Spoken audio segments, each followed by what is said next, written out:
Namaku Luna, usia 25 tahun.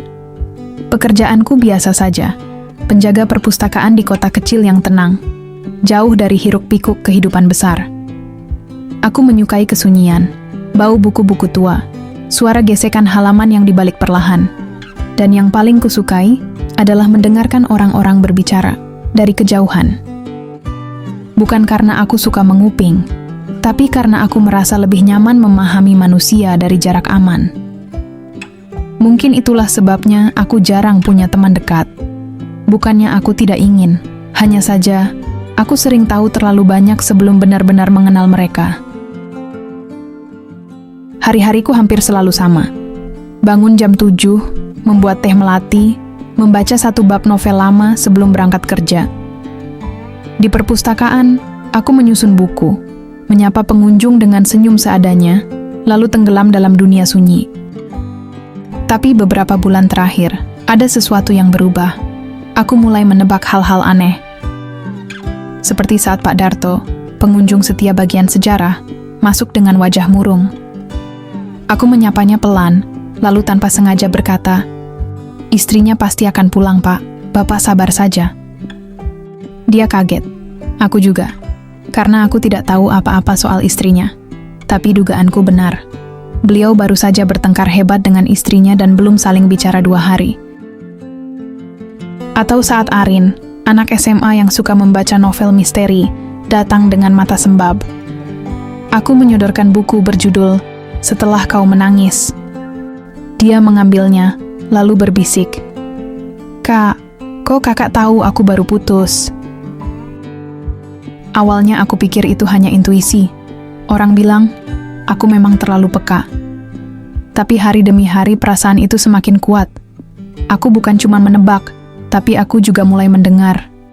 Bukan suara biasa, tapi seperti gema di dalam kepala.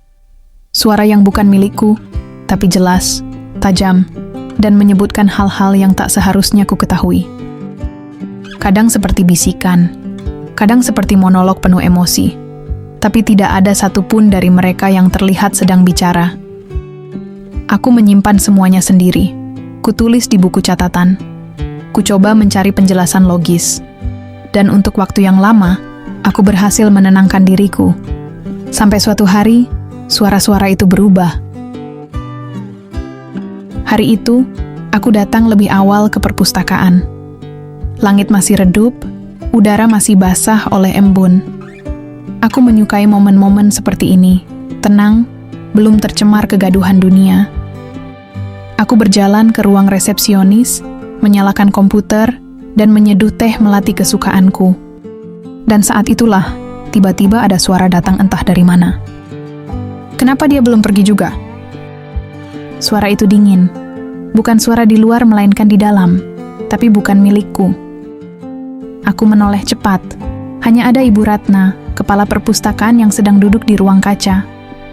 Ia tersenyum seperti biasa padaku, tapi senyumnya terasa kosong. Aku menunduk, jantungku mulai tak karuan.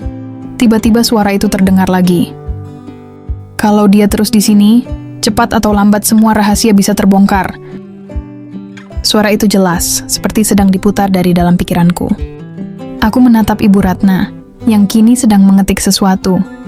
Ia tidak berkata apapun, tapi suara di kepalaku terus berbicara. Tentang aku, tentang bagaimana aku terlalu ingin tahu, tentang menghilangkanku. Aku menutup telinga, berharap suara itu berhenti, tapi tidak berhasil. Suaranya tidak berasal dari luar. Hari itu, aku tidak tahan lama. Aku pulang lebih cepat, pura-pura sakit. Di rumah, aku mengurung diri, tapi suara itu tidak ikut pulang. Ia tetap tinggal di sana, seperti jejak yang tidak bisa kuhapus. Keesokan harinya, suara baru muncul lagi. Dari Rian, petugas IT yang selama ini ramah padaku. Suara itu mengatakan, "Kalau dia tahu aku yang mengutak-atik data pengunjung, bisa-bisa aku dipecat. Tapi dia terlalu pendiam, pasti nggak akan berani lapor." Lagi-lagi tentang aku. Selalu tentang aku. Tentang bagaimana mereka merasa terganggu, terancam, ingin aku pergi, lenyap, diam. Setiap orang yang kutemui, bahkan pengunjung yang belum pernah berbicara langsung padaku, memiliki suara batin yang membicarakan hal yang sama. Aku harus disingkirkan. Bukan hanya karena suara-suara itu, tapi karena semuanya terlalu masuk akal. Seolah-olah aku memang sedang diawasi, seolah-olah ada sesuatu dalam diriku yang membuat orang-orang ingin menyingkirkanku. Aku mencoba menceritakan ini pada seorang teman lama lewat pesan singkat, namanya Dina. Tapi sebelum kukirim, aku urungkan.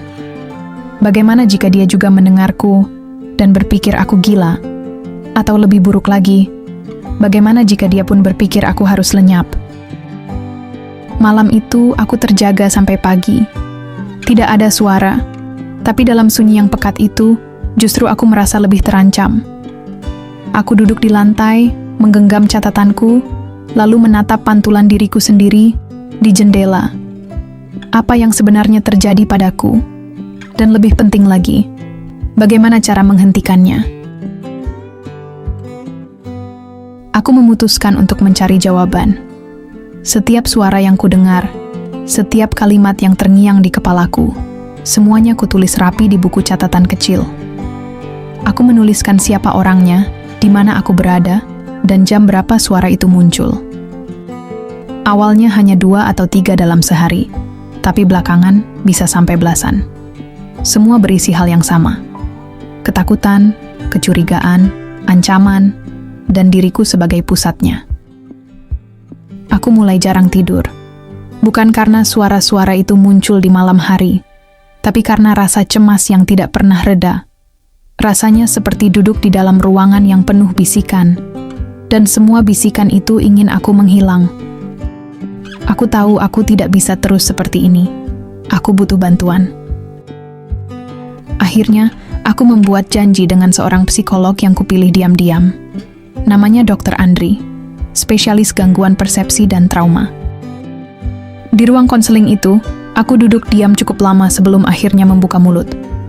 Suaraku bergetar ketika berkata, "Dok, saya mendengar pikiran orang, tapi semua pikiran itu tentang saya, tentang bagaimana mereka ingin saya pergi, atau hilang." Dr. Andri mendengarkan dengan tenang. Lalu ia bertanya, "Suara itu terdengar seperti apa?" Aku menjawab, "Bukan seperti suara nyata, tapi juga bukan seperti imajinasi. Rasanya seperti narasi yang masuk tanpa izin ke dalam kepala saya, seolah mereka semua punya agenda yang sama, dan saya adalah masalahnya." Dia mengangguk pelan, menuliskan sesuatu, lalu berkata lembut, "Luna, boleh jadi yang kamu alami adalah bentuk dari auditory intrusion. Kadang terjadi pada orang dengan sensitivitas tinggi atau beban emosional yang lama dipendam." Aku hanya menatapnya. "Artinya," lanjutnya, "mungkin ini bukan suara orang lain, tapi bagian dari pikiranmu sendiri yang mencoba memproses sesuatu, sebuah luka, atau trauma." Aku pulang dengan kepala penuh tanya. Apa ini artinya aku yang bermasalah?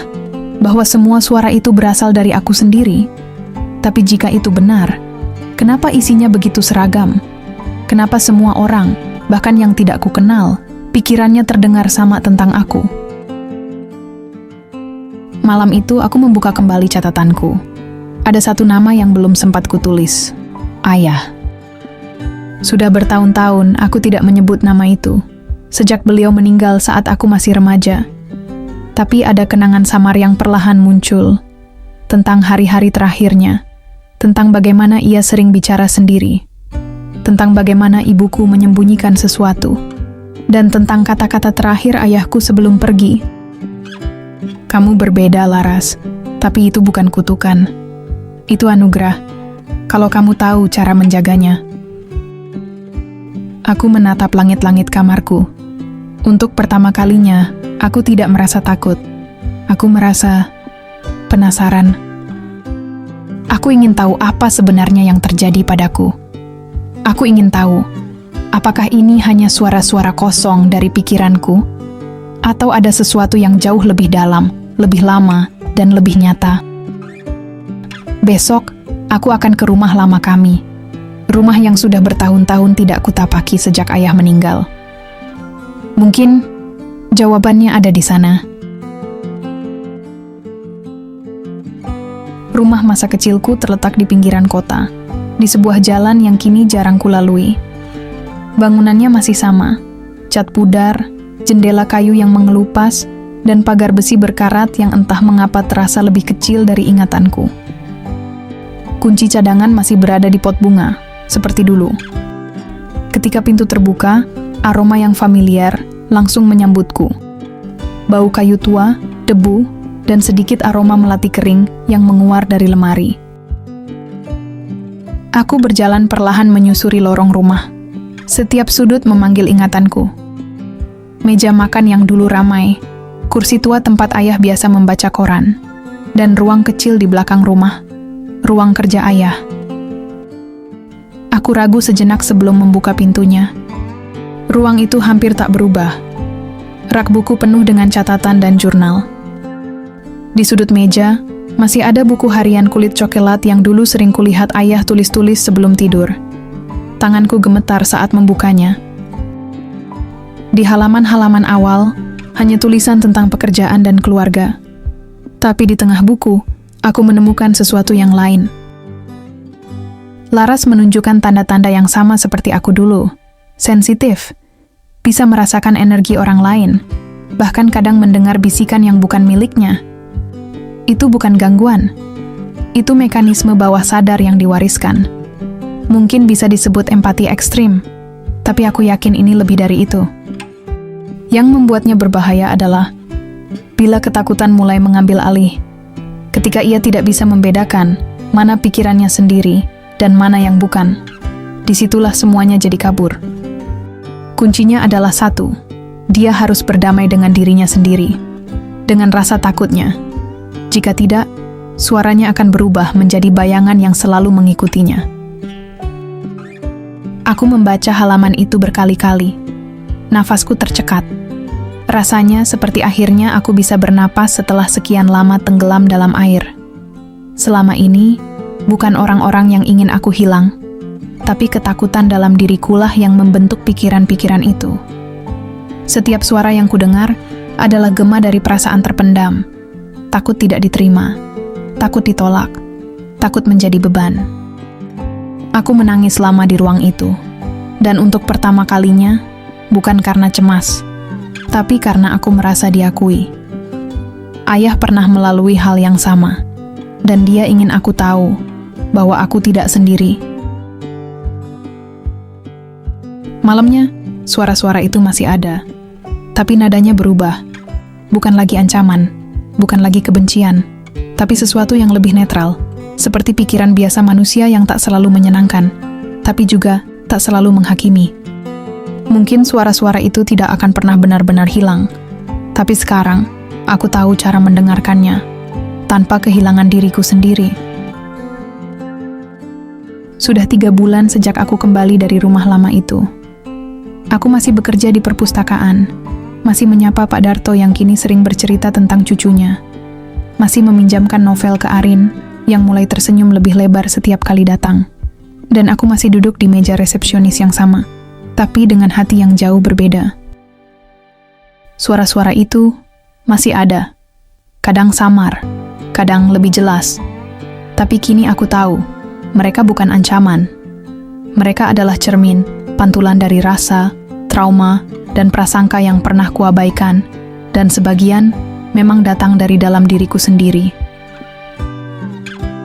Aku akhirnya menerima kenyataan bahwa aku memiliki kepekaan yang tidak biasa. Bukan keistimewaan, bukan pula kutukan, hanya sebuah cara lain untuk merasakan dunia. Aku belajar memilah, mana suara yang butuh dipahami, dan mana yang harus dilepas, mana yang berasal dari rasa ingin tahu, dan mana yang lahir dari ketakutan. Aku juga kembali menemui Dr. Andri, tapi kali ini bukan untuk minta bantuan, melainkan untuk bercerita tentang prosesku berdamai dengan diriku sendiri, tentang bagaimana ayah ternyata menyimpan kunci yang selama ini kucari, tentang bagaimana semua ketakutan yang kudengar ternyata hanya gema dari suara yang paling sering kuabaikan, suara hatiku sendiri.